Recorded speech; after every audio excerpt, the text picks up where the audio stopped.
राम राम दोस्तों और मेरे माताएं बहनें, आशा है कि आप सभी के ऊपर बाबा नीम करोली जी की अपार कृपा होगी। आपके घर परिवार में सभी कुशल मंगल होंगे, यही मेरी प्रार्थना। यही आपका भाई सत्येंद्र कुमार सत्येंद्र जहांगीर बाबा नीम करोली जी की शरण में अर्जी लगाता है। मेरे प्रभु श्री राम जी, मेरे बाबा नीम करोली जी, मेरे हनुमान बजरंग बली जी और सभी देवी देवताओं का आह्वान कर लिया है। सभी यहाँ पर उपस्थित हैं आप सभी को आशीर्वाद देने के लिए, और इनके आशीर्वाद से संपूर्ण ये पाठ आपके घर में सुख समृद्धि लाए, खुशहाली लाए, अमृत बारिश करे। यही मेरी प्रार्थना, यही मेरी अर्जी है मेरे प्रभु। जय राम जी की। दोस्तों और मेरी माताएं बहनें, आज मैं आपको सुनाता हूँ श्रीमद् वाल्मीकि रामायण किष्किंधा कांड का 9वां सर्ग। पूरा सुने और चैनल को सब्सक्राइब कर ले ताकि आपके घर में सदैव सुख संपत्ति बनी रहे। जय श्री राम। 9वां सर्ग। सुग्रीव का श्री रामचंद्र जी को बाली के साथ अपने वैर होने का कारण बताना। रघुनंदन, बाली मेरे बड़े भाई हैं, उनमें शत्रुओं का संहार करने की शक्ति है। मेरे पिता अक्षरजा उनको बहुत मानते थे। वैर से पहले मेरे मन में भी उनके प्रति आदर का भाव था। पिता की मृत्यु के पश्चात मंत्रियों ने उन्हें ज्येष्ठ समझकर वानरों का राजा बनाया। वे सबको बड़े प्रिय थे, इसलिए किष्किंधा के राज्य पर प्रतिष्ठित किए गए थे। वे पितामहों के विशाल राज्य का शासन करने लगे और मैं हर समय विनीत भाव से उनका दास बना हुआ उनकी सेवा में लगा रहा।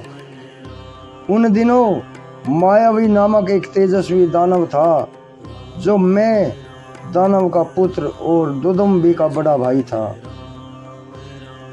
उसके साथ बाली का स्त्री के कारण बहुत बड़ा वैर हो गया था। एक दिन आधी रात के समय जब सब लोग सो रहे थे, मायावी किष्किंधा के दरवाजे पर आया और क्रोध से भरकर गर्जना करने लगा तथा बाली को युद्ध के लिए ललकारने लगा। उस समय मेरे भाई सो रहे थे। उसका भैरव नाद सुनकर उनकी नींद खुल गई। उनसे उस राक्षस की ललकार सही नहीं गई, अतः वे तत्काल ही वेग पूर्वक घर से निकले। जब वे क्रोध करके उस श्रेष्ठ असुर को मारने के लिए निकले, उस समय मैंने तथा अंतःपुर की स्त्रियों ने पैरों में पड़कर उन्हें जाने से रोका, परंतु महाबली बाली हम सबको हटाकर निकल पड़े। तब मैं भी स्नेहवश बाली के साथ ही बाहर निकला। उस असुर ने मेरे भाई को देखा तथा कुछ दूर पर खड़े हुए मुझे भी उसने देखा। फिर तो वह भय से थर्रा उठा और बड़े जोर से भागा। उसके भयभीत होकर भागने पर हम दोनों भाइयों ने बड़ी तेजी के साथ उसका पीछा किया। उस समय उदित हुए चंद्रमा ने भी हमारे मार्ग को प्रकाशित कर दिया था। आगे जाने पर धरती में एक बहुत बड़ा बिल था, जो घास फूस से ढका हुआ था। उसमें प्रवेश करना अत्यंत कठिन था। वह असुर बड़े वेग से उस बिल में घुस गया। वहां पहुंचकर हम दोनों भी ठहर गए। शत्रुओं को बिल में अंदर घुसा देखकर बाली के क्रोध की सीमा न रही। उनकी सारी इंद्रियां अक्षुब्ध उठी और वे मुझसे इस प्रकार बोले, सुग्रीव, जब तक मैं इस बिल के भीतर प्रवेश करके युद्ध में शत्रु को मारता हूँ, तब तक तुम आज के इस दरवाजे पर सावधानी से खड़े रहो। यह बात सुनकर मैंने शत्रुओं को संताप देने वाले बाली से स्वयं उनके साथ चलने के लिए प्रार्थना की, किंतु वे अपने चरणों की सौगंध दिलाकर अकेले ही बिल में घुसे। बिल के भीतर गए हुए उन्हें 1 साल से अधिक समय बीत गया और बिल के दरवाजे पर खड़े खड़े मेरा भी उतना ही समय निकल गया। जब इतने दिनों तक मुझे भाई का दर्शन नहीं हुआ, तब मैंने समझा कि मेरे भाई इस गुफा में ही कहीं खो गए हैं। उस समय भ्रात स्नेह के कारण मेरा हृदय व्याकुल हो उठा था। मेरे मन में उनके प्रति उनके मारे जाने की शंका होने लगी। तदनंतर दीर्घ काल के पश्चात उस बिल से सहसा फैन सहित खून की धारा निकली उसे देखकर मैं बहुत दुखी हो गया। इतने में ही गरजते हुए अश्रुओं की आवाज़ भी मेरे कानों में पड़ी। युद्ध में लगे हुए मेरे बड़े भाई भी गर्जना कर रहे थे, किंतु उनकी आवाज़ मैं नहीं सुन सका। इन सब चिन्हों को देखकर बुद्धि द्वारा विचार करने पर मैं निश्चित इस निश्चय पर पहुंचा कि मेरे बड़े भाई मारे गए। फिर तो उस गुफा के दरवाजे पर मैंने एक पर्वत के समान एक पत्थर की चट्टान रख दी और उसे बंद करके भाई को जलांजलि देकर शोक से व्याकुल हुआ मैं किष्किंधापुरी में लौट आया। सखे, यद्यपि मैं इस यथार्थ बात को छिपा रहा था, तथापि मंत्रियों ने यत्न करके सुन लिया।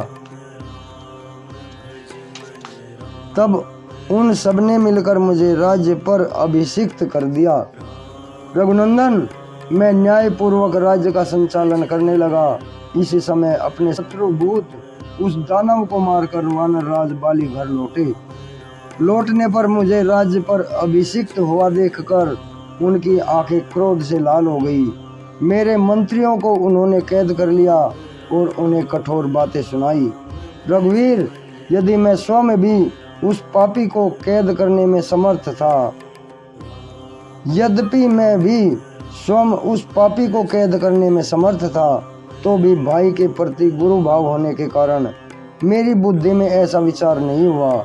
इस प्रकार शत्रु का वध करके मेरे भाई ने उस समय नगर में प्रवेश किया। उन महात्मा का सम्मान करते हुए मैंने यथोचित रूप से उनके चरणों में मस्तक झुकाया, तो भी उन्होंने प्रसन्नचित होकर मुझे आशीर्वाद नहीं दिया।